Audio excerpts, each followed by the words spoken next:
Hey everybody, welcome back to the Scentatar Fragrance channel. My name is Benjamin, of course. Welcome back to my channel.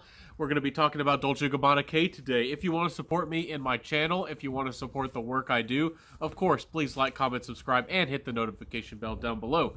Now, let's talk about this fragrance, of course, first with the smell, then the performance, then the compliment factor, and then the price, just how we like to do it here at the Scentatar Fragrance channel. So, first off, with the smell, this fragrance is mostly a cardamom fragrance on the top, and it dries down to more of a lavender heart.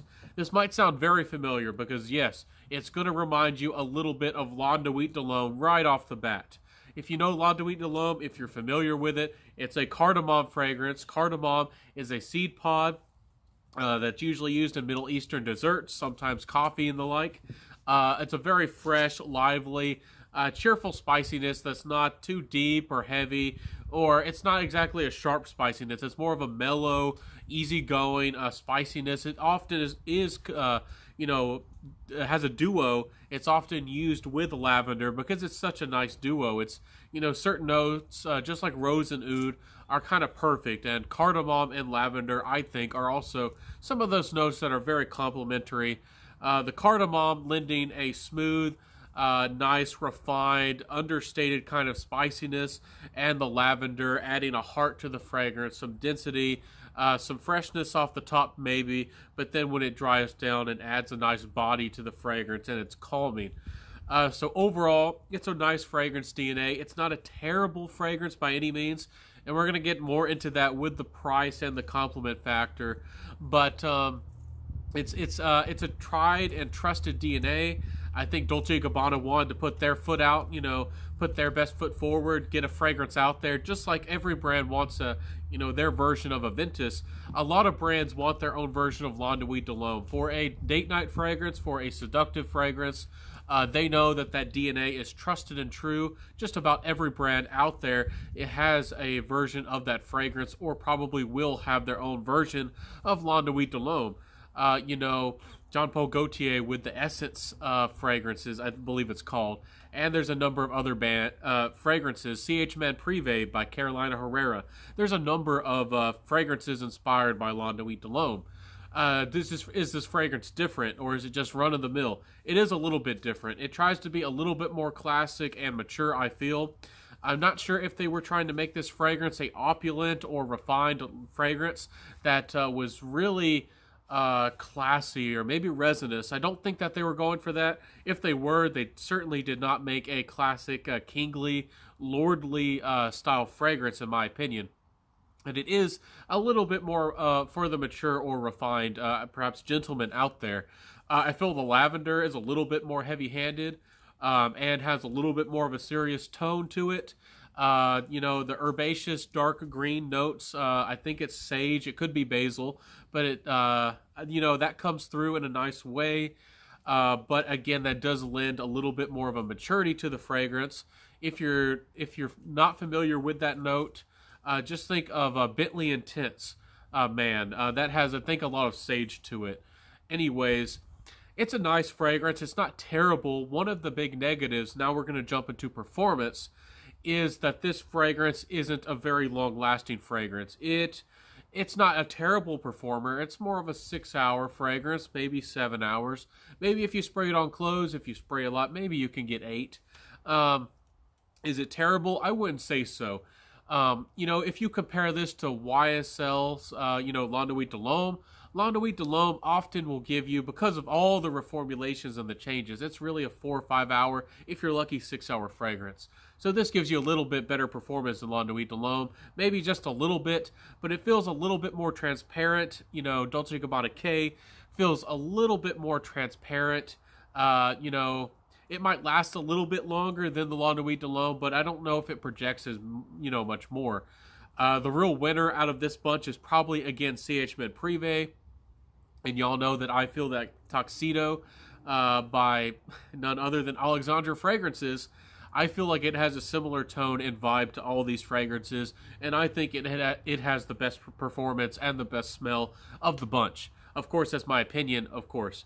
Anyways, Um, it's not bad as a performer. It's just not great. It's more of an average performing fragrance. I wouldn't say it's bad, and I wouldn't say it's good. If you try to wear this kind of fragrance in the high heat, I don't think that lavender does well in high heat or spicy fragrances in particular, and it's going to be, kind of go away quite quickly. So when do I suggest this fragrance? I think it's more of a spring day and night, and maybe fall day fragrance, maybe fall day, maybe summer nights. You could get away with this in summer nights or maybe air-conditioned situations.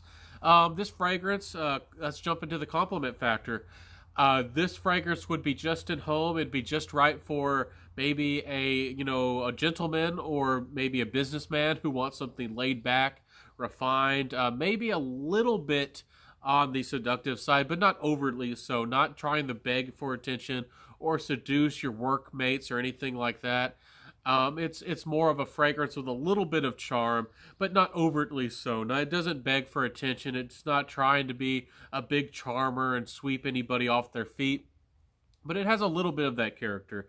Again, the lavender really is more pronounced in this fragrance, and I feel like a lot of people, aren't used to or maybe still have a perhaps negative feel of lavender because of more vintage or classic fragrances using lavender so heavily. It might be connected to, things of old. And I'll say it again, I don't think that lavender is an outdated note whatsoever. I think that lavender is can be very modern and used in a very modern way, and is still a very good note. Oak moss, to a lot of people, even more so, is viewed as a vintage note, and maybe disliked by a lot of the modern people. Maybe you would say the youngsters.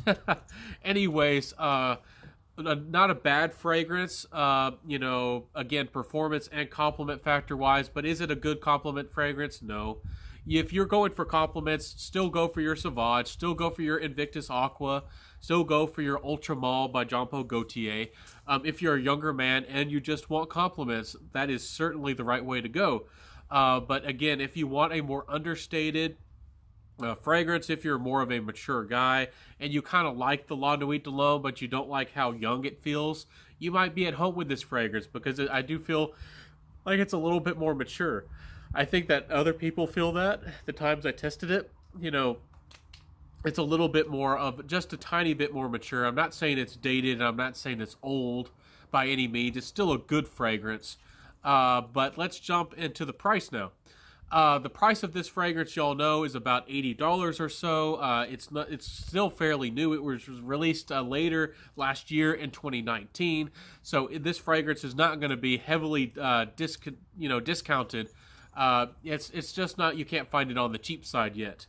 Even when it hits the cheapy market, if it was $40 or so, would I recommend this fragrance?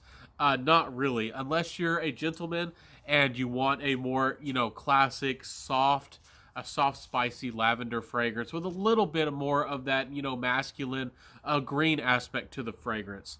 There are woody nuances in the dry down. There are other notes, but they don't really stand out to my nose in particular. If I was to say anything more that could be shocking, and I could compare this to anything, I do feel that this fragrance has a tiny bit of soapiness, and because of the interesting nuances and the more perhaps serious lavender to this fragrance, and because of the cardamom-like nature, this distantly reminds me of George Zaharoff signature. I'm not bashing his fragrance whatsoever. I think George Zaharoff's signature is the far better fragrance. If you like this fragrance, if you want to reach for this fragrance, and you want something that's a very wearable oud, something that has a lot more performance, and you're supporting a great guy and a great company, I would highly recommend that you go and buy George Zaharoff's signature. I still think that you can buy a free sample and just pay shipping from his website. I think I'll link that down below for y'all. Again, he's a great guy and he's doing great things. So overall, I don't think that this fragrance was a clone. I don't think it was intended to clone his fragrance. But oddly enough, when that fragrance was getting a little bit of steam behind it, George's fragrance, Dolce&Gabbana K comes by and produces this King fragrance. And again, I think the name is corny. I don't think the bottle presentation is the bottle, its shape is nice, but the cap really is, for me, is a big negative. I think it's corny. I don't think the fragrance is that great. It's composed decently. It's an average performer, but there's things that are so much better. Black Tie Affair by Alexandra, to me, is the best option with the best performance. That's classy, upscale, definitely seductive for all age ranges. And if you want something more refined, you want to be the CEO, you want to smell like the boss, and you want great performance, you also could go with the George Zarahoff Signature. So overall, I don't think that this is a great fragrance on the market. I don't think it's recommended. For the $40 range, you could go for this. I wouldn't say that you shouldn't buy it, but you might be just as happy with something like Guess Seductive. It's not a great standout fragrance. There's plenty of other cardamom fragrances that have hit the market and disappeared into a little bit of obscurity, like Guess Seductive. And Guess Seductive really gives you about the same performance, maybe a little bit less, but it's half the price. This K fragrance is going to get discounted. You can get that one for about $20. So, anyways, you could get Ferragamo Umo.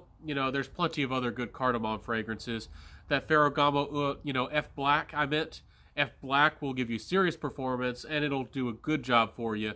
And it's long-lasting, it's masculine, good performance. Ferragamo F Black really is a far better fragrance if you're looking for the best cheapy alternative, or the best bang for your buck alternative to this fragrance. Anyways, I've been too long-winded today. I've spent you almost 11, 12, 13 minutes today. If you like my content, if you think I'm doing a good thing, if you think that I'm well-spoken or that I did a good job with my review, please like, comment, subscribe, hit that notification bell, share this video, and help me out. I very much appreciate you all watching my content and being a fragrance enthusiast, being a fragrance lover with me. Thank you so much. I'll create more content. More is coming in the future. So much content coming for you in the future. So stay tuned. I've been releasing daily videos. So wear what you love, rock what you got, and I'll see you tomorrow. This is the Scentitar Fragrance channel, and bye.